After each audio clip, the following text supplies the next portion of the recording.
அனைவருக்கும் வணக்கம். மீனராசிக்காரர்கள் உலகின் எந்த மூலையில் கதறி கதறி அழுதாலும் நிச்சயமாக டிசம்பர் 1ஆம் தேதி முதல் டிசம்பர் மாதம் முழுவதும் இவை நடந்தே தீரும் என்று சொல்லக்கூடிய வகையில் எந்தெந்த நிகழ்வுகள் அமையப் போகின்றன என்பதை ஆராய்ந்து பார்க்கும் போது பெருவாரியான கிரகநிலைகள் சற்று சாதகமற்ற சூழலில்தான் இந்த தருணத்தில் மீனராசிக்காரர்களுக்கு வலம் வருகின்றன. எனவே மீனராசிக்காரர்களை பொறுத்த வரைக்கும் அதிக கவனமும் விழிப்புணர்வும் இந்த வேளையில் மற்ற ராசிக்காரர்களை காட்டிலும் சற்று கூடுதலாக தேவைப்படுகிறது என்பதுதான் யதார்த்தமான உண்மை. ஏனென்றால் மிக சாதகமான நன்மை தரக்கூடிய அமைப்பில் வலம் வரக்கூடிய கிரகநிலைகளாக பார்க்கப்படுவது நிச்சயமாக உஷ்ண கிரகமும் முதன்மை கிரகமுமாக இருக்கக்கூடிய சூரியன் தான். அவர் மிக வலுவாக கர்மஸ்தானத்திற்குள் நுழைகிறார். அதே போன்று வித்யாகரகரான புதனும் நல்ல மாற்றத்தை கொடுக்கிறாருங்க. இதைவிட ராசியின் உச்ச அதிபதியான சுக்கிரன் லாபஸ்தானத்தில் நுழைவதால் எதிர்பார்ப்பதை காட்டிலும் பல தடைகளை தகர்த்தறிந்து நல்ல வளர்ச்சியை அள்ளி கொடுக்க போகிறார். இந்த 3 கிரகநிலைகளை தவிர்த்து மற்ற கிரகநிலைகள் பெரும்பாலும் சாதகமற்ற சூழலை தான் உருவாக்குகின்றன. ஏனென்றால் சந்திரன் 12 இடங்களிலும் மாறி மாறி வலம் வர போகிறார். ஜென்மம் அஷ்டமம் போன்ற இடங்களில் சஞ்சரிக்கும் போது எதிர்பாராத பல தடைகளையும் தேவையற்ற வாக்குவாதங்களையும் மன வருத்தத்தையும் ஏற்படுத்துவாருங்க. பஞ்சமஸ்தானத்தில் மங்களகாரகனான செவ்வாய் சஞ்சரித்தாலும் கூட அங்கு அவர் வக்ரம் பெற்றிருக்கிறார். அதே போன்றுதான் ராசியின் அதிபதியான சனியின் சமகிரகமாக இருக்கக்கூடிய ராசியின் அதிபதியான குருவும் தைரியஸ்தானத்தில் நிலை கொண்டிருந்தார்.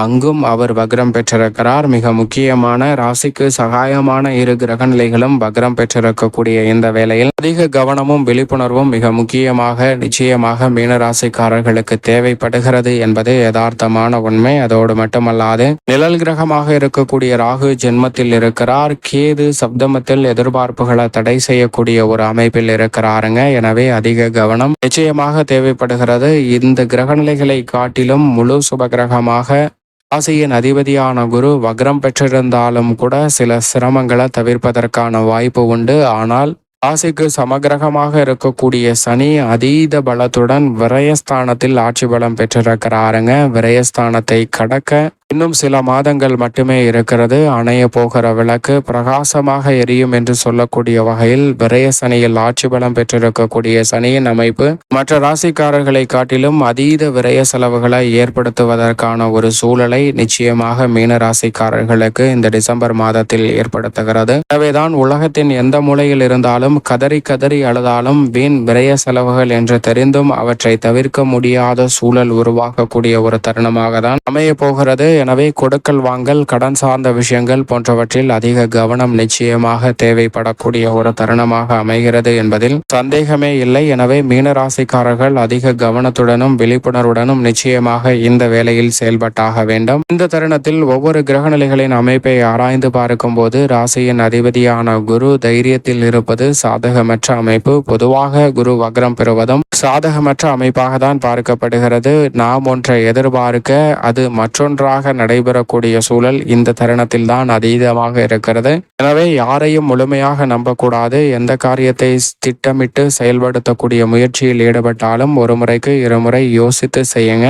கடைசி நேரத்துல கூட உங்களுக்கு நம்பிக்கைக்குரியவர்கள் கைவிரிப்பதற்கான சாத்தியக்கூறுகள் மிகவும் அதீதமாக இருக்கிறது. எனவே எதை செய்தாலும் நன்கு திட்டமிட்டு செயல்பட வேண்டிய ஒரு காலகட்டமாக நிச்சயம் மீன ராசிக்காரர்களுக்கு பார்க்கப்படுகிறது. மிக முக்கியமாக 7.5 சனியில் இருக்கக்கூடிய இந்த வேளையில் எடுத்தோம் கவர்த்தோம் என்று எந்த விதமான பணியிலும் ஈடுபட்டுறாதீங்க. அப்படி ஈடுபடுவதால் பொருளாதார ரீதியான சிக்கலை தான் அதிகமாக சந்திப்பதற்கான சூழல் உருவாகும் என்பதை திட்டவட்டமாக கிரகநிலைகள் உறுதிப்படுத்துகின்றன. எனவே கவனத்துடன் இருங்க. அதோடு மட்டுமல்லாது வீண் விரைய செலவுகளை ஏற்படுத்தி கொடுக்கக்கூடிய அமைப்பில் சனி ஆட்சி பலம் பெற்றிருக்கிறார். எனவே வீண் விரைய செலவுகள் சார்ந்த விஷயங்களில் அதிக கவனமும் விழிப்புணர்வும் மிக முக்கியமாக தேவை.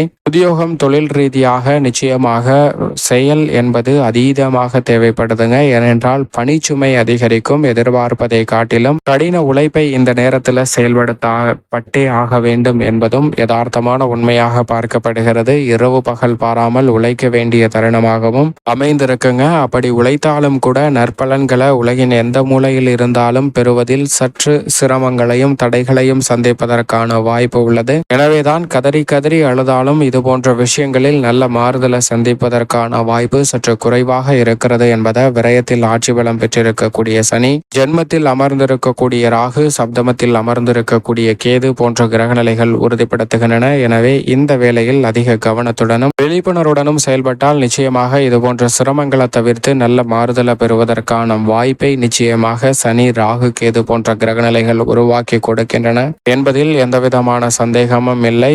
உத்தியோகம், தொழில் மற்றும் புதிதாக மேற்கொள்ளக்கூடிய கலைத்துறை, அரசியல் துறை என எந்த பணியாக இருந்தாலும் மிகப்பெரிய அளவிலான முதலீடுகளை நிச்சயமாக தவிர்த்திடுங்க. எதை செய்தாலும் நன்கு திட்டமிட்டு நிதானத்துடனும் பொறுமையுடனும் மேற்கொண்டால் மட்டும்தான் பல சங்கடங்களை தவிர்த்து எதிர்பார்க்கக்கூடிய முன்னேற்ற வாய்ப்புகளை நிறைவாக பெறுவதற்கான வாய்ப்பு நிச்சயமாக உங்களை தேடி வரும் என்பதில் சந்தேகமே இல்லை. மங்களக்காரகன், பூமிக்காரகன் என்று அழைக்கக்கூடிய செவ்வாய் பஞ்சமத்தில் அமர்ந்து அங்கு நீச்சம் பெறுகிறாருங்க. எனவே பூர்வீக சொத்துக்கள் ரீதியான பழைய பிரச்சனை தலை தூக்கும். இல்லத்தில் முடிந்துவிட்டது என்று நினைத்த உடன் பிறந்தவர்களிடம் ஏற்பட்ட பிரச்சனைகள் கூட சற்று தலை தூக்குவதற்கான சூழல் உண்டு. எனவே எதை செய்தாலும் நன்கு யோசித்து அதிக கவனத்துடனும் விழிப்புணர்வுடனும் நிச்சயமாக செயல்பட்டாக வேண்டும். கால்நடை வளர்ப்பிலும் சில தேவையற்ற விரய செலவுகளை சந்திப்பதற்கான சூழல் உண்டு. புதிய முயற்சிகளில் காலதாமதம் அதீதமாக அதிகரிப்பதற்கான வாய்ப்பு உண்டுங்க. எனவே கவனத்துடன் இருங்க. சொத்துக்களை மீட்க வேண்டிய நிலை ஏற்பட்டாலும் அதை கொண்டு புதிய சொத்துக்களை உருவாக்கக்கூடிய முயற்சியில் ஈடுபடும் போது சங்கடங்கள் மறையும். இல்லை என்றால் தேவையற்ற பல பிரச்சனைகள் உருவாகுவதற்கான சாத்தியக்கூறுகள் உண்டு.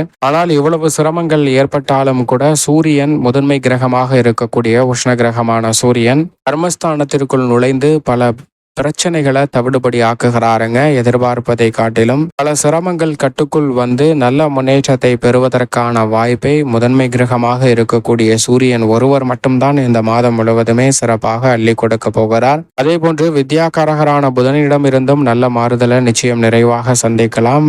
கல்வியிலும் நல்ல முன்னேற்றம் உண்டு. ராசியின் உச்ச அதிபதியாக இருக்கக்கூடிய சுக்கிரன் லாபஸ்தானத்தில் அமர்ந்திருப்பது நிச்சயமாக பல்வேறு வகையான வீண் விரய செலவுகள் இருந்தாலும் வரவை உயர்த்தி கொள்ளக்கூடிய வகையில் புதிய வாய்ப்புகளும் சந்தர்ப்பங்களும் இந்த வேளையில் நிறைவாக அமைவதற்கான முதன்மையான வாய்ப்பை மற்ற கிரகங்களை காட்டிலும் சற்று கூடுதலாக ஏற்படுத்தி கொடுக்கிறாருங்க. எனவே எதிர்பார்ப்பதை விட நல்ல முன்னேற்ற வாய்ப்புகளை நிறைவாக சந்திப்பதற்கான நல்ல யோகம் நிறைந்த ஒரு தருணமாக அமைய போகிறது என்பதை தெளிவாக உறுதிப்படுத்துகிறார் மீன ராசிக்காரர்களுக்கு சுக்கிரன். எனவே சரியாக பயன்படுத்திக் கொள்ளுங்கள். ஏனென்றால் முக்கூட்டு கிரகம் என்று சொல்லக்கூடிய சூரியன், சுக்கிரன், புதன் ஆகிய 3 கிரக நிலைகளும் சற்று பெரும்பாலும் தாராளமாகவே இந்த மாதத்தில் ஏற்படக்கூடிய சிரமங்களை தவிர்த்து நல்ல மாற்றத்தை உருவாக்கி கொடுக்கக்கூடிய சூழலை உருவாக்குகிறது. எனவே சில தடைகள், சிரமங்கள் அதிகரித்தாலும் கூட சில முன்னேற்ற வாய்ப்புகளை எந்தவிதமான பிரச்சனையும் இன்றி சந்திப்பதற்கான நல்ல வாய்ப்பு நிறைவாக கிடைக்கிறது. மேலும் இந்த தருணத்தில் ஏற்படக்கூடிய பல சிரமங்களை தவிர்த்து நன்மை நிறைவாக பெற வேண்டும் என்றால் நிச்சயமாக மீனராசிக்காரர்கள் வாரத்தில்